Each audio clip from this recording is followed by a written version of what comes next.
नमस्कार, फिर पैसा बोलता है, मैं फिर से आपका स्वागत है। मैं आनंद श्रीनिवासन। कल मार्केट 300 पॉइंट ऊपर उठा, वहाँ से मार्केट गिर गया और सिर्फ 70 पॉइंट ऊपर में क्लोज हुआ। लेकिन जो पी स्टॉक्स हुआ वो कंफर्म हो गया। इसराइल भी तो ट्रक्स के लिए राशि हो गया और सीजफायर के लिए राशि हो गया। इससे मतलब क्या है कि जो युद्ध हो रहा था, युद्ध विराम कंफर्म हो गया और कुछ देर के लिए कोई युद्ध नहीं होने वाला है। ये साफ हो गया है कि ईरान के पास ना तो सामग्री है, ना दिल है फाइट करने के लिए। तो इससे क्या होगा कि ईरान कोई लॉन्ग टर्म डैमेज नहीं कर पाएगा, हम उसको ब्लॉक नहीं कर पाएगा। तो ऑयल, कच्चा तेल का दाम फिर से गिर गया है और ईरान कंप्लीटली आइसोलेटेड है। ईरान को सिर्फ एक ही मॉरल सपोर्ट मिला है, वो है चाइना से। लेकिन जैसे पाकिस्तान को हेल्प किया, चाइना ने कोई मदद नहीं की, प्लेन्स नहीं दी, मिसाइल्स नहीं दी। इसके कारण ये कॉन्फ्लिक्ट इधर ही खत्म हो गया और ईरान इस राउंड में कंप्लीटली बेनकाब हो गया। तो इसके साथ तेल भी गिर गया, गोल्ड का दाम भी गिर गया और कंप्लीटली प्रॉब्लम सॉल्व हो गया अभी तक। रशिया और यूक्रेन की जो लड़ाई चल रही है, वो लड़ाई लगातार चल रही है। उधर कोई पीस टॉक्स या ब्रेक थ्रू की कोई चांस नहीं है। तो ये युद्ध जारी है। यूरोपियन यूनियन और अमेरिका के बीच जो टेंशन हैं, वो टेंशन बरकरार हैं। अमेरिका ये चाहती है कि ट्रेड डील 20 जून 7 तक खत्म हो जाए, लेकिन यूरोप यूनियन और जापान क्लियर हैं कि वो ये नहीं कर पाएंगे और नेगोशिएशन में वो प्रेशर नहीं होंगे। अगर ट्रंप ने उल्टा सीधा टैरिफ फिर से लगाया तो यूरोप यूनियन और जापान भी फिर से स्ट्राइक करने के लिए रेडी है। इसके साथ चाइना का जो डेट है वो भी नियर आ रहा है, नजदीक आ रहा है। लेकिन चाइना बात करने के लिए भी तैयार नहीं है। अभी फ्रेमवर्क ही अग्री हुआ है। तो अगला जो टेंशन है वो जुलाई 10 के बाद होगा। जो 7 जुलाई का डेडलाइन मिस्टर ट्रंप ने दिया, वो आके वापस चला जाएगा, फिर से नौटंकी होगा, मार्केट ऊपर नीचे जाएगा क्या। लेकिन ये जैसा है, जो बालक हर दिन बोलता है शेर आ रहा है, शेर आ रहा है, लेकिन लोग ने उसे बिलीव करना ही बंद कर दिया। ट्रम्प का हाल ऐसा ही हो रहा है कि वो सिर्फ भौंकता हुआ कुत्ता की तरफ है, वो बाइट नहीं करते। ले देखना पड़ेगा कि जुलाई 7 के पास क्या तमाशा होगा। ये जो राइस है, ये किसकी बदौलत हो रही है? इस राइस जो मार्केट में हो रही है, वो आपकी पैसा की बदौलत हो रही है। 3.5 lakh crore domestic institutional investors, इसका मतलब इंश्योरेंस कंपनीज और म्यूचुअल फंड्स ने भारत की मार्केट में लगाई है। इस पैसा को बाहर लेने वाले हैं फॉरेन इंस्टीट्यूशनल इन्वेस्टर्स, HNIs और ओनर्स ऑफ कंपनीज। इन्होंने फायदा देखा और पैसा को बाहर ले लिया, लेके गया। प्रमोटर्स का मतलब hyundai की ओनर्स जैसे, उनको कोरिया में कोई वैल्यूएशन नहीं मिल रहा था, भारत में अच्छा वैल्यूएशन मिला, उन्होंने स्टॉक बेचकर पैसा को रिपैट्रिएट कर दिया। वर्लपूल ने वैसा ही किया और रिपैट्रिएट कर दिया। ओनर्स का एग्जाम्पल कैसे देना है? ओनर का एग्जाम्पल विशाल मेगामार्ट है। विशाल मेगामार्ट की ओनर ने 10% का स्टॉक को बेचा और ऊपर उस पैसा को अपने पर्सनल इन्वेस्टमेंट में लगा दिया। विशाल मेगा मार्ट के बारे में मुझे कुछ पता नहीं, क्योंकि ओनर के बारे में मुझे पता नहीं और ये नॉर्थ इंडियन कंपनी है, मुझे कोई एक्सपीरियंस नहीं है ओनर इंटेग्रिटी के बारे में। तो मैं कोई रिकमेंड नहीं कर रहा हूँ, सिर्फ ये बोल रहा हूँ कि उन्होंने पैसा बेचा और वैनगार्ड जो दुनिया भर पैसिव फंड्स के लिए फेमस है, उन्होंने इस स्टॉक को खरीदा। तो ऐसे प्रमोटर्स भी बाहर जा रहे हैं पैसा लेके। कल मैंने आपको बताया कि SME सेक्टर में भी बहुत सारे ऐसे फ्लाई बाय नाइट ऑफर आ रहे हैं और जो अननोन स्टॉक्स हैं वो डिस्काउंट पे लिस्ट हो रहे हैं। क्योंकि मैं आईपीओ की मैं बात कर रहा हूँ, एचडीबी आईपीओ का आज ओपनिंग डेट है। सारे ब्रोकरेजेस अपने क्लाइंट्स को फोन कर एचडीबी शेयर्स को बिड करने के लिए बोल रहे हैं। इसका मतलब है कि एचडीएफसी जी तो दाम लगा के इस शेयर को प्रमोट कर रही है।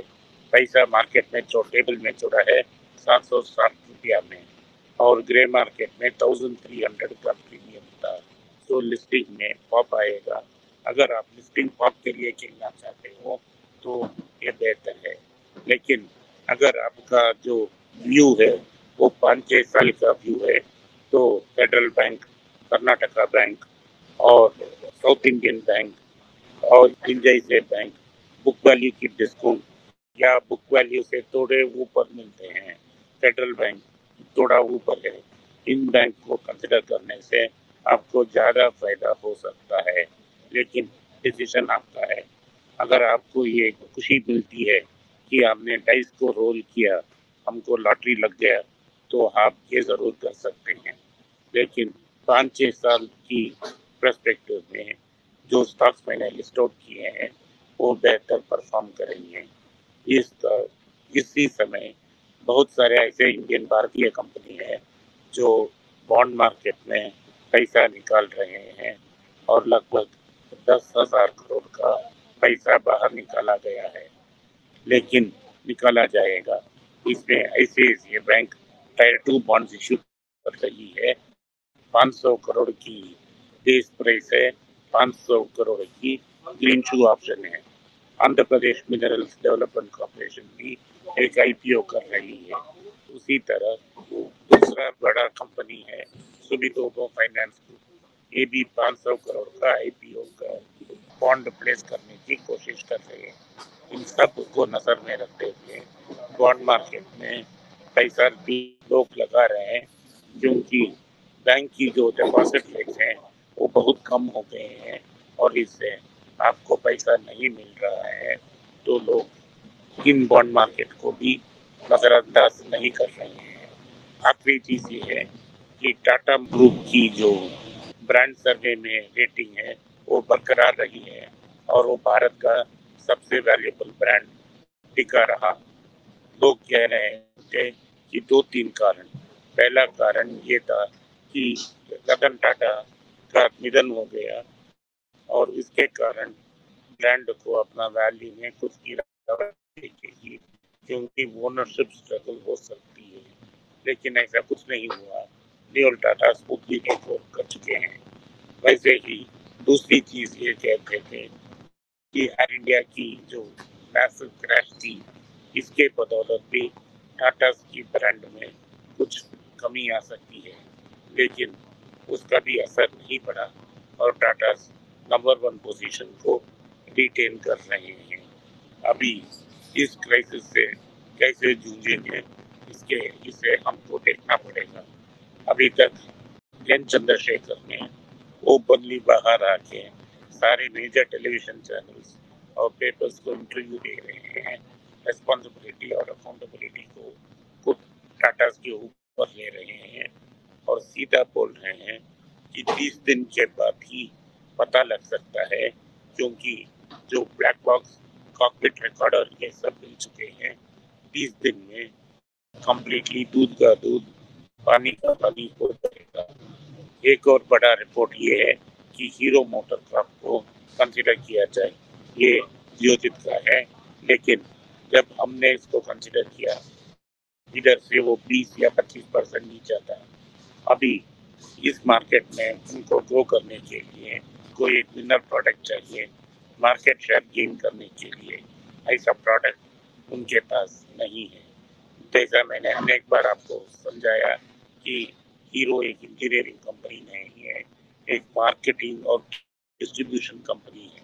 क्योंकि ये मार्केटिंग और डिस्ट्रीब्यूशन कंपनी है, इनको प्रोडक्ट गैप्स मिलने में मुसीबत हो रही है, लेकिन लगता है कि ईवी में भी वो प्रॉफिटेबल हो जाएंगे।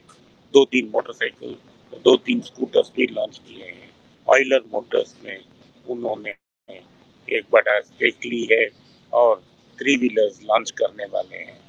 शायद इसमें सक्सेस मिल जाए, लेकिन मेरा मतलब ये the horse is bolted to stable. इसका मतलब है कि जो कंसिडर करने का समय था वो चला गया, तो अभी इसको कंसिडर मत कीजिए। सोने के दाम में गिरावट है और गिरावट की चांसेस हैं। अगर आपको सोना स्टॉकअप करना है, ये बेहतरीन चांस है। हम ये नहीं कह सकते हैं कि सोने के दाम कितना नीचे जाएगा, क्योंकि चाइना और रशिया इस मार्केट में फ्लोर डालेंगे, क्योंकि उन्हें डॉलर बेचकर सोना लेना है। आज के लिए इतना ही। आपने इस पॉडकास्ट को सुना, इसके लिए मैं आपका आभारी हूँ। हो सके तो वीडियो को लाइक कीजिए, चैनल को सब्सक्राइब कीजिए और बेल नोटिफिकेशन दबाएं। इस वीडियो को अपने दोस्त और रिश्तेदार के पास भेजें और उन्हें देखने की आग्रह करें। नमस्कार, धन्यवाद, जय हिंद।